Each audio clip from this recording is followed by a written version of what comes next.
Bienvenue dans la deuxième partie de cette vidéo. Si t'as pas encore vu la partie 1, je t'invite à aller la voir pour plus comprendre le projet. Bonne vidéo. Pour cette étape, ce qui me semble crucial, c'est d'abord de terminer ce côté-là du mur et ensuite ce côté-là du mur.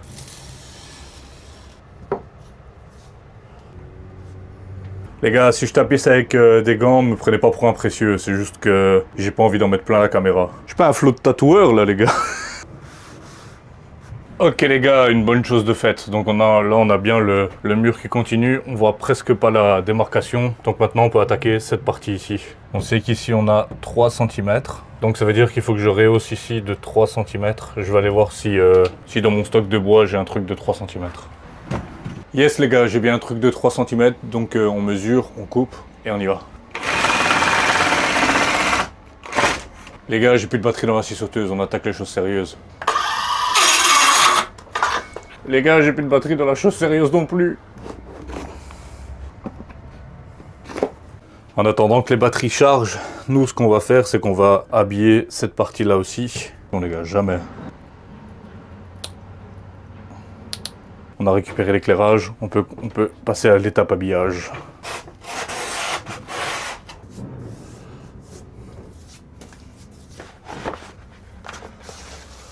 Voilà les gars, j'ai fini la partie habillage de ce côté-là, donc maintenant on a habillé des deux côtés de la porte. Il va juste falloir que je remette l'interrupteur correctement et que je coupe ça. Strictement parlant, on a plusieurs dangers, c'est pour ça qu'il ne faut pas le faire sous tension.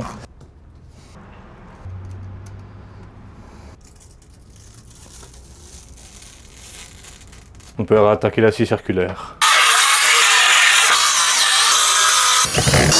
Parfait les gars, donc regardez. Ici, 1, 2, 3, 4 qui viennent plus ou moins à fleur avec ceci. Maintenant, je mesure quel nombre il me faut. Mon avantage là-dedans, c'est que sur une découpe, je peux la faire avec les dents si j'ai envie, parce que comme je vais mettre des plinthes dans le bas du mur, ça se verra jamais. Ok les gars, donc là, j'ai fait 2-3 trucs off. Je vais vous expliquer brièvement. Donc ici... ça a l'air très compliqué, il y a beaucoup de fils, mais croyez-moi, vraiment c'est simple. Donc ici j'ai fait les encoches, j'ai incrusté la deuxième serrure. Donc on a la lime, ici on a deux fils qui servent pas, donc je les ai coupés. D'après le plan, en tout cas sur la fiche produit, ils servent pas, donc je les ai coupés.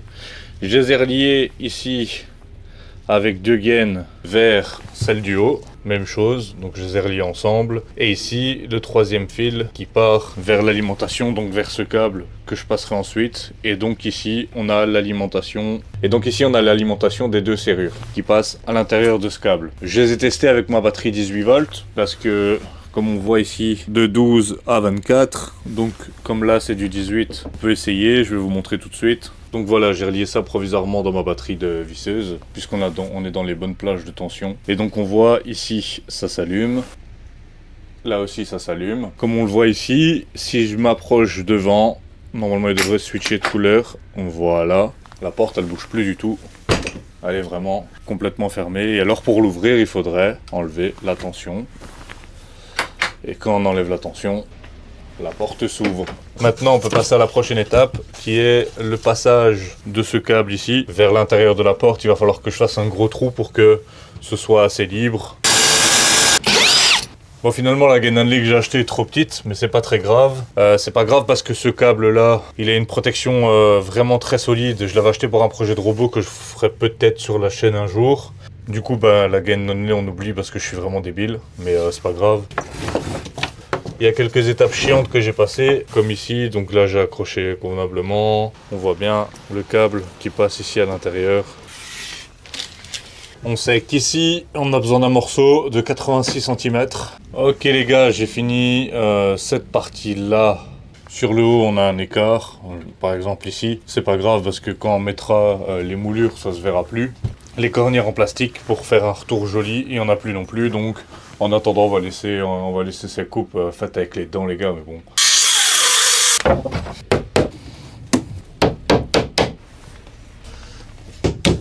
Et voilà, les gars, regardez-moi ça, j'ai fini l'habillage. On a bien ici nos deux serrures incrustées dans la porte, accrochées dedans. Et alors, regardez-moi ça, les gars. C'est pas le truc le plus propre de l'année, c'est sûr et certain. Et maintenant, on a l'étape peinture, les gars.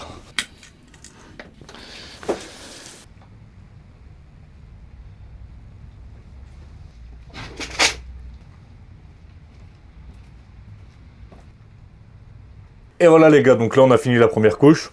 Il y a juste cette partie-là que j'ai pas pu terminer parce que sinon il va falloir que j'ouvre un nouveau pot. Et j'ai pas envie de l'ouvrir, je l'ouvrirai pour la deuxième couche. Donc bah écoutez, nous on se retrouve dans quelques jours pour la partie 3. Et on attaquera la partie électronique. Donc j'ai envie de vous dire à dans quelques jours pour la partie 3, la partie finale où on terminera la porte.